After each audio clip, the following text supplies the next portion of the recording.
महात्मा फुले मंडईतील मसाला गिरण्यांमधून होणाऱ्या ध्वनी प्रदूषणाच्या तक्रारी वाढल्यानंतर ठाणे महानगरपालिकेने कारवाई करत एकूण 7 गिरण्या सील केल्या आहेत।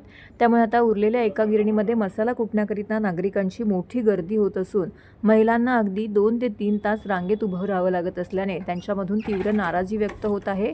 उन्हाळ्याचा कालावधी हा मसाला बनवण्यासाठी उत्तम असा मानला जातो, त्यामुळे या कालावधीत मसाला गिरण्यांवरती मोठ्या प्रमाणामध्ये महिला वर्गाची गर्दी होत असते।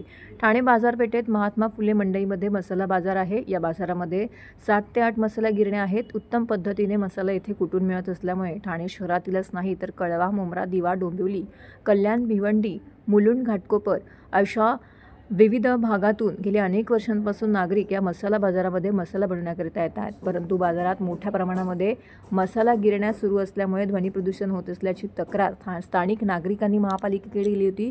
त्यानुसार महापालिकेने तक्रारीची दखल घेत काही दिवसांपूर्वीच येथील गिरण्या सील केल्या आहेत। सद्यस्थितीत केवळ एकच मसाला गिरणी सुरू असल्याने त्या गिरणीवरती मसाला कुटण्याकरिता ग्राहकांचा ताण वाढला आहे। सकाळी 8 वाजल्यापासून महिला या दुकानाबाहेर रांगा लावत आहेत।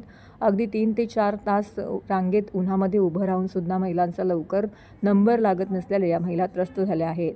आधीच ऊन त्याच्या मसाल्याचा झणका यामुळे महिला मोठ्या प्रमाणामध्ये त्रस्त झाल्या आहेत। ठाणे महानगरपालिकेने लवकरात लवकर बंद केलेल्या मसाला गिरण्या सुरू कराव्यात अशी विनंती महिलांनी केली आहे।